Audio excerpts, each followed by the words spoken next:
almost every day is when I walk on the streets.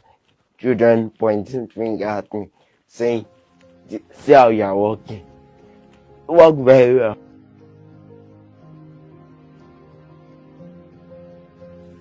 Adebolu, could you please narrate to us your academic journey and how you emerged as the overall best WAEC result holder in Ajayi Crowther Secondary School? I started going to school at the age of 4. But during that time, I was just going to school for going sake. I did not understand anything that they were teaching me. At the age of 6, we left Lagos to Idiroku, where I had this neighbor. Every night, when he's back from work, he would beat me, teaching me 3-letter words. Anytime I did not get a particular word very well, he would beat me. It got to a stage that I used to run away from this man. Whenever I hear the horn of his car outside, I'll jump on the bed, pretending to be sleeping. By the time I came back to Lagos, all my friends were already in primary 6 or primary 5. So my school that I was going when I was in Lagos back then, they broke down. I had to find a new school. In the aspect of finding a new school, I went to a lot of places where I was turned down because of my disability. So my neighbor just asked me to check in a school nearby, and I went there, and the man said they should just give me a test for a term and see how I will cope. And by that, I was brought from primary 6 back to primary 2, all because I could not write well. So from that primary 2, everybody in my house that they were in my age mate, they stopped talking to me. I was always indoor, reading on my own and trying to get the best I can on my own. I finished primary school and I was awarded as one of the courageous students of the school. I got into Morocco Comprehensive Junior High School, and while I was there, I decided that, okay, this is my time to turn the table around, because I see people that are much older than me in the same class as I am. So I decided that, okay, it's a race and it's time for me to run the race with them. I did everything I could, but I mostly stay in the library. So because I learned that readers are leaders.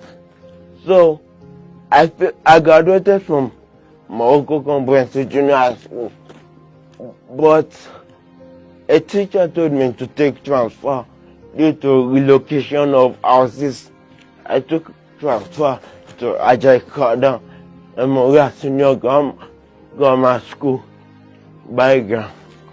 The school was an only boys' school, so I was like a stranger to everybody because I do not know anybody in the school. I decided that, okay, since I'm here now, I want to be in science class because that's the class that can profit me, and me making a vow to my grandmother to study in the medical field. So I told the principal, but they all turned me down, saying I can't stay in science class because I do not have coordination. As time goes on, they took me to Modukwa School, where the counselors advised me that they should just test me just for a 10. I got into Ajayi Crowther during the 9th week, just 3 weeks to the exam, and I got the exam with 96 students in the class. I came out one of the top 10 students of that school at that time, and decided that, okay, since I could come on at that position, that they should try me for the entire term and see how it goes. And with that, I finished my school. And just one particular day, my school told me that WAEC is in the corner, so I should go and visit the WAEC office, telling them about my writing situation, because till now I can't write legibly myself. So I was taken to the WAEC office at Ikorodu, where they told me that a junior student can write for me, whereas I'll be saying the answer while they have been showing me saying the answer. And this went on during the period of my WAEC till I got all my papers finished. Then this particular day, I was just on my bed, just sleeping, and I got a call from my school counselor telling me to come to school.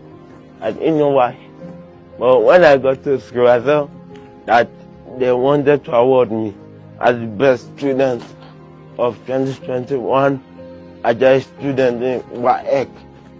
I felt really good because I have accomplished something that even those, when I was in primary school, those that left me behind could not accomplish. People mostly think that cerebral palsy is a disease, but actually cerebral palsy is just like a disorder of the brain. Some people living with cerebral palsy are on wheelchair because different people have their own different definition for cerebral palsy. But for me, cerebral palsy is a limitation to my movements and a limitation to my coordinations, because in my special ability, like I still call it, limits me from writing. It also limits me from buttoning my clothes on my own. So most of the time when I have tried to do this, not that I can't do it, but it takes me more than hours to button just one. And this can really delay me. And my disability in terms of how people react to me, because when I'm entering public transport, for example, some people tend to shift away from me. Some people tend to get off the bus because I just entered.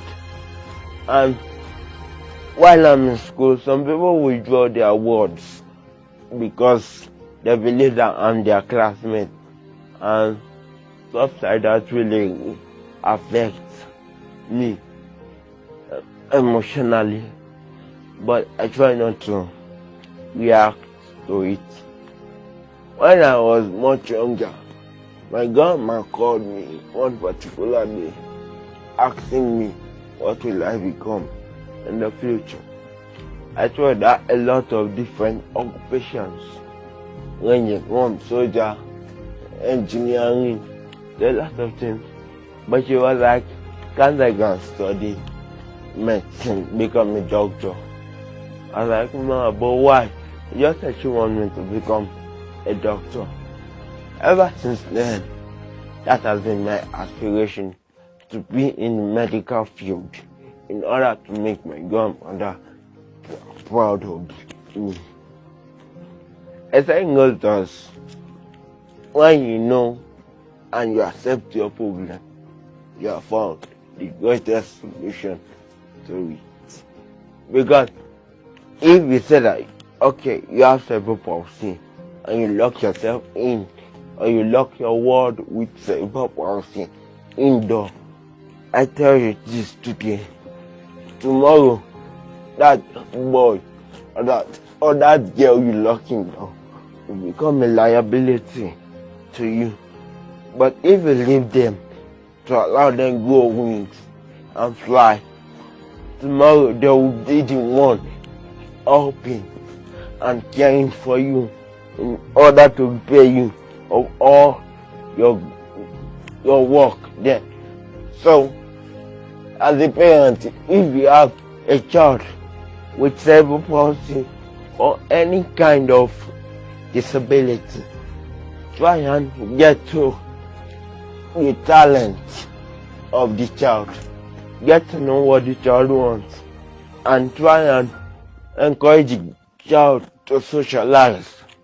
Because when he socializes and people see him and they don't see his special ability in him, but they see him as an human being, it will go miles more than you ever thought, more than you ever think about.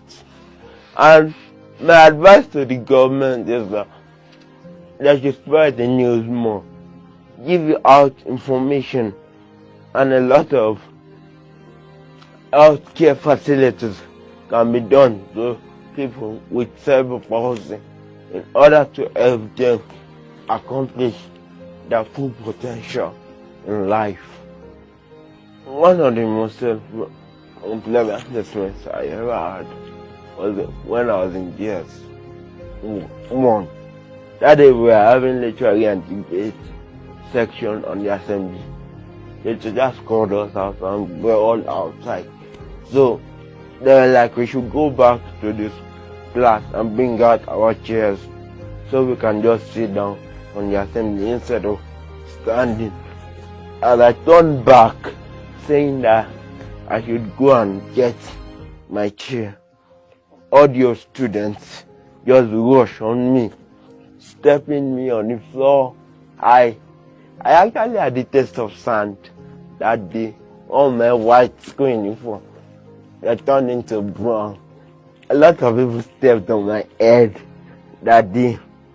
And another notable experience I had was on the Palm Bridge on year 2020. While I was climbing the bridge, my shoelace on loose. So while I was trying to hook it up, someone pushed me. I was just lucky that I was near the ground and near something I could hold tight in order for me not to fall and hit my head. And the third one that I mostly experience almost every day is when I walk on the streets. Children pointing finger at me, saying, see how you are walking. Walk very well. I just smile. And I even in my mind that, well, I do not understand, so I should not get angry about it. Although this kind of things, they mostly used to put me down. But I decided that, well, they are children. I don't understand yet. So I forget about it. When I was much younger, before I started socializing with children of my age, there was this particular neighbor that I used to have, Bobo and Esther. When they said I'm inside the room thinking, they would come and drag me from my room upstairs.